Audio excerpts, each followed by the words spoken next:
Straight ahead on CCX News, plans to overhaul the shops at Arbor Lakes that are not exactly welcomed with open arms by some in Maple Grove. Plus, an important role that local school districts may have openings for. But first, a filing frenzy, the mad dash to sign up for political office that will have a significant impact on the northwest suburbs. CCX News starts right now. Hello, everyone, and thanks for joining us. There was so much interest to see who would file for office. The Secretary of State brought out the popcorn. It was indeed a day of political maneuverings. And as Eric Nelson reports, the last-minute filings will impact both the August primary and on your November ballot.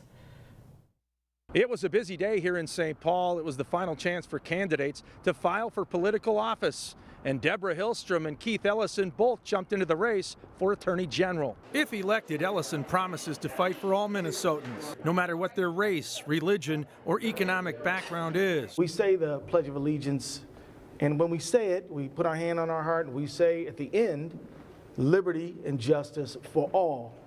There's no exceptions. Nobody's cut out of that. Hilstrom says she will try to combat the opioid crisis. We have an opioid epidemic that's been going on. I've been carrying legislation surrounding that issue. I will be a champion and a leader. We have consistently seen that attorney generals are the front line of defense against what's been happening in Washington, D.C., and I plan to be a strong voice for Minnesotans. A scrum of media showed up in the capital city Tuesday to watch Ellison and Hilstrom put pen to paper and declare that they want to be Minnesota's next Attorney General. They have very, very different constituencies here. This capped off a frantic few days that one pundit called the most chaotic in Minnesota political history since Paul Wellstone's plane crash in 2002. In the last 72 hours or so, the Democratic Party is really going through an enormous amount of upheavals at this point. Political trade winds are clearly blowing in St. Paul.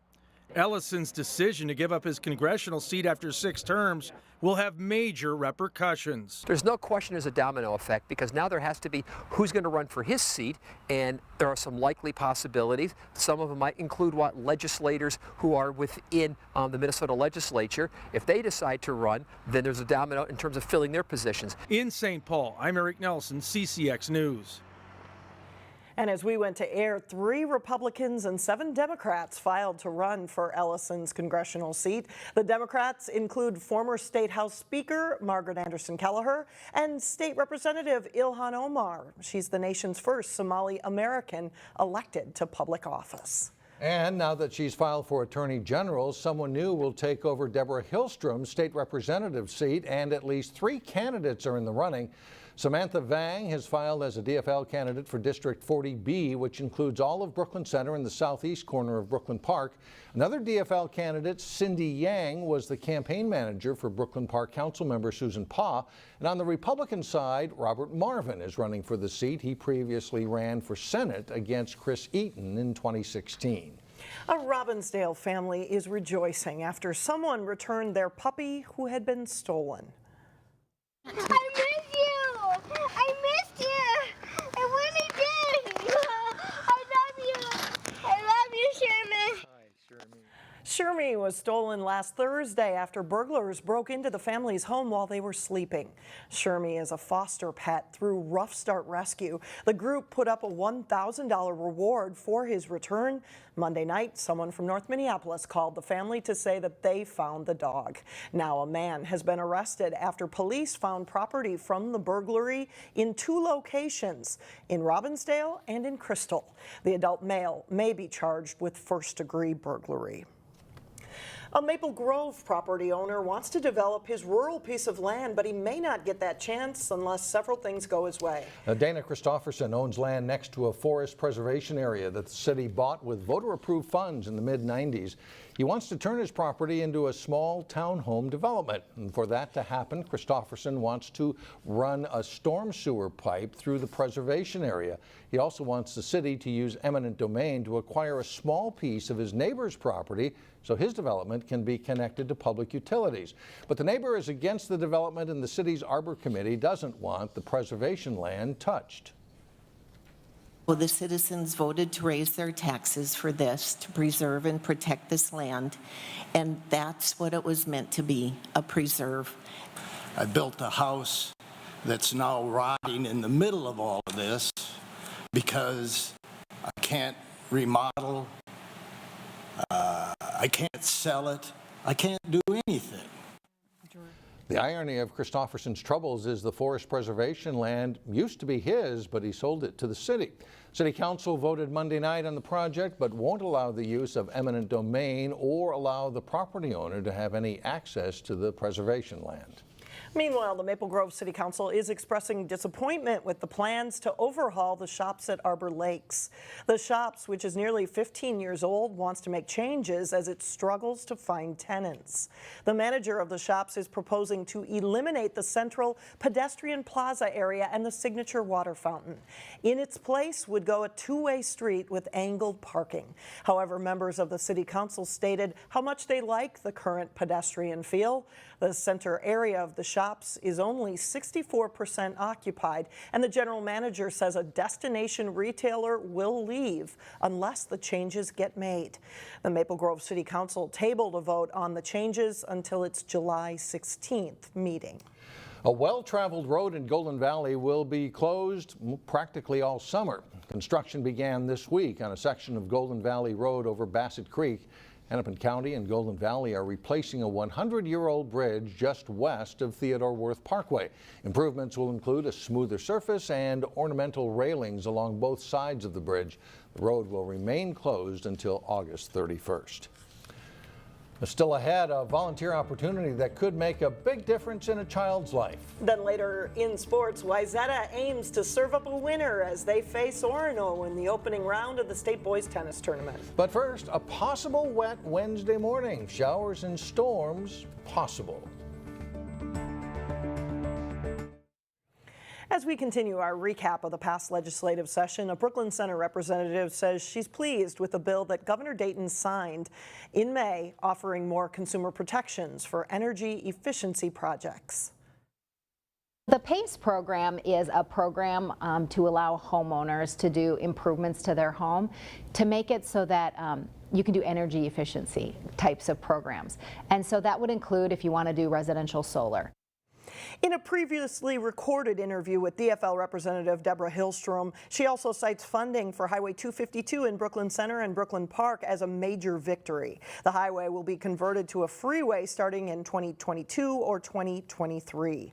There's also $10 million approved for metro area regional parks, and Hilstrom says she's pleased with how that money could be used through the Three Rivers Park District. As for disappointments this session, Hilstrom says pharmaceutical companies should have been held accountable for their role in the opioid epidemic. School is almost out for the summer, but there is already a need for more math and reading tutors for next fall. Well, here's a breakdown by city of just how many tutors the AmeriCorps program needs. The numbers range from 35 in Brooklyn Park and 16 in Maple Grove to 2 in New Hope. Here's reporter Shannon Slatton. You are going to read about Miss Carla. Sometimes it's the smallest of jobs that can make the biggest difference in a child's life. We work together so long and you work so closely with them for 20 minutes every day. Every day that they're at school, we're working together. That short block of individual attention can go a long way toward helping a student master a skill. She made sure. Stephanie has seen that firsthand. Kids who I've seen in second grade, who I saw in kindergarten, seeing them grow, seeing them succeed with their reading has been just rewarding to myself. She hoped the judge. They're not really an employee, they're not really a volunteer, they're kind of somewhere in between. All right. AmeriCorps tutors help students become a successful reader by 3rd grade. First, remember this one's all about listening. And proficient at math by 8th grade. The kids that are right on the edge, you know, the kids of excelling and meeting benchmarks. Bake. Jeremy Carroll says tutors are very important at Elm Creek Elementary. So you got 43. There are currently unfilled openings for next year's AmeriCorps tutors at several local schools. We need more, you know, we need to bring people in, we need participation, we need those tutors to come in and help the kids. All right. The students obviously benefit, but tutors like Stephanie say they benefit too. For me, this has been probably the happiest I've ever been in my adult life, coming into an elementary school every day, getting to help kids reach goals. Perfect. Thank you for practicing that one with me. I think there's nothing better than that. And being an AmeriCorps tutor is an 11-month commitment, and there is a stipend. You are fully trained during August, and we posted a link for more information on our website. Well, still ahead, luring in an entirely new audience to fishing. We'll show you a unique program in Maple Grove. But first, the Maple Grove girls lacrosse team shoots for a trip to their section final. John Jacobson has the highlights coming up next in sports.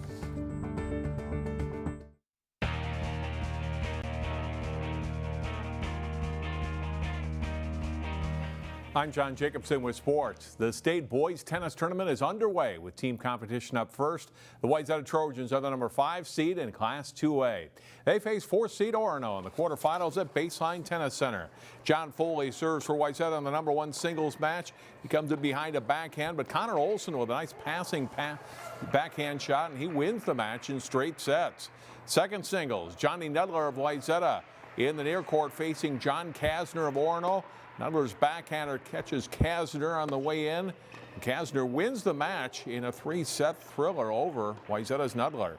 Number 3 singles, Jacob Bendel serves for Wayzata, and then a nice forehand that gets Caden Pfeiffer. He returns it into the net. Pfeiffer wins 6-1, 6-2 for Orono. Number 1 doubles, Michael Deal serves. His partner Max Leo pounces on the return. Wayzata's Deal and Leo roll to a 6-1, 6-love win over Emmett Halloran and Preston Perro. Second doubles, Colin Badoon serves for Trojans. Good hands by his teammate Nick Uphoff for the point. They beat Tyler Olson and Benjamin Bisson. Wayzata sweeps the doubles on the way to a 4-3 win. And they'll meet top seed Blake in the semifinals Wednesday morning. Section finals are set for Wednesday night in several local lacrosse sections. Top seed Wayzata boys looking to earn a berth in the Section 8 final when they hosted Maple Grove in the semifinals Monday night. Off a face-off win, Chris Thomas goes right to the net for Wayzata. He'll rip a shot into the Crimson goal, and the 2-0 lead for Wayzata just 2 minutes into the game. Maple Grove cuts into that lead later in the first quarter. Drew Heisler with the goal. It's 4-2 Wayzata after 1. Dalton C's great pass to Max Rulin. His goal makes it 6-2 Trojans. And Wayzata really opens up their lead in the second quarter. C's on the run, shoots and scores. The Trojans score 5 times, and they lead at 9-2 at halftime. Third quarter, Maple Grove's Parker Slotsby beats a defender to the inside and goes in to score. But it's not enough for the Grove this night. Senior attack Brooke Hansen scores 5 times for Wayzata. The Trojans go on to win 16-6. They'll play Elk River at 5 o'clock Wednesday at Park Center for the section title. Maple Grove's girls lacrosse team is the top seed and defending champion in Section 8. The Crimson look to return to the section final as they face Elk River-Rogers-Zimmerman in the semifinals. Chloe Corbin leading the break for Wayzata, gets it to Katie Wheeler for the shot and goal there. Emily Herdine finds Wheeler. She'll duck a defender and score again here for the Crimson. Maple Grove on the run. Phoebe Bachmeyer with a nifty pass to Herdine. She scores for a 9-4 Crimson lead. Bree Case passes to Bachmeyer. She rolls in the low shot. Maple Grove goes on to win 12-5 to advance. They'll play Monticello for the title Wednesday at Osseo.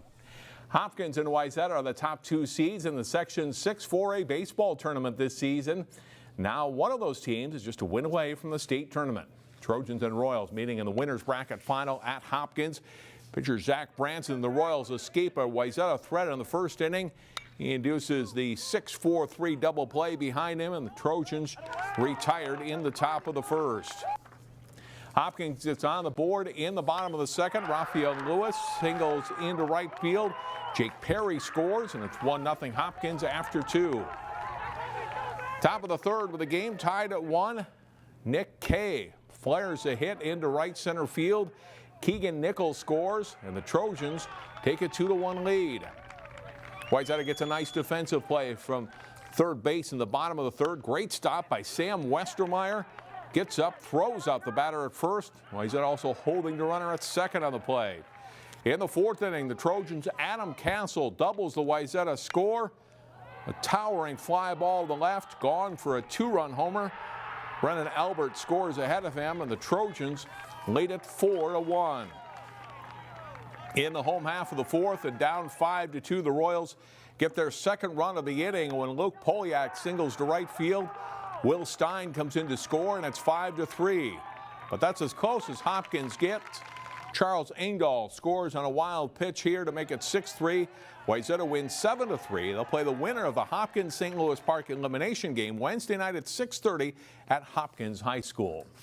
That's all for sports. Mike and Alex, back to you. All right, John, thank you. Up next, getting more girls hooked on fishing. And we'll show you the Maple Grove program that's trying to reel in some new interest.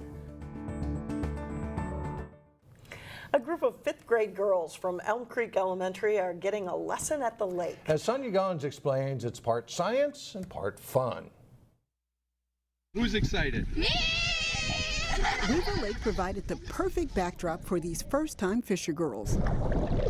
We have a lot of girls who are really interested, and we wanted to think about how we can keep it small enough where we can have enough hands-on, one-on-one time with each person, and we wanted to limit it just to the 5th grade girls. And everything that they do is for the first time, for a lot of them. Teacher Dan Baker is an avid fisherman. Fishing is one of my passions. This fits. He, a co-worker, and local fishing pro, Larry Hansen, started the Elm Creek Fishing Club. We thought if we did some sort of fishing club, then we could bring people out into the water, get them exposed to the thing that we love to do.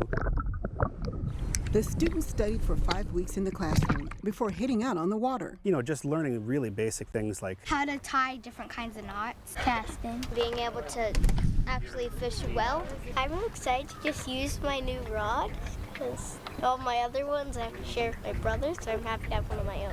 I like these colors. With custom rods, I picked the colors Orange Sunset and Blue Island Lagoon. And their very own tackle boxes. I think it would be a really fun experience. The girls cast their lines. Yeah, it's still there. It's still there. You got it. It didn't take long for the girls to get a quickly catching 3 largemouth bass. Just put your fingers there. Feels like sandpaper, right? It won't cut you. So I'm really excited to see their expressions when they finally get to see the fish. Baker says he hopes the girls will not only appreciate fishing, but also develop self-esteem. We want them to be able to have something that they can have success in, something that they can feel good about, they can have pride in, so they can go out and fish really whenever they want. From the smiles on their faces, I'd say the students are hooked. Sonia Goins, CCX News. And there was success. The students caught more than 20 fish. Meanwhile, tuned-up custom rods donated the materials so the girls could have custom rods and reels. Isn't that cool? Great idea. Yeah. Great idea. That's it for now. Thanks for joining us, everyone. We'll see you back here again on Wednesday starting at 4 o'clock.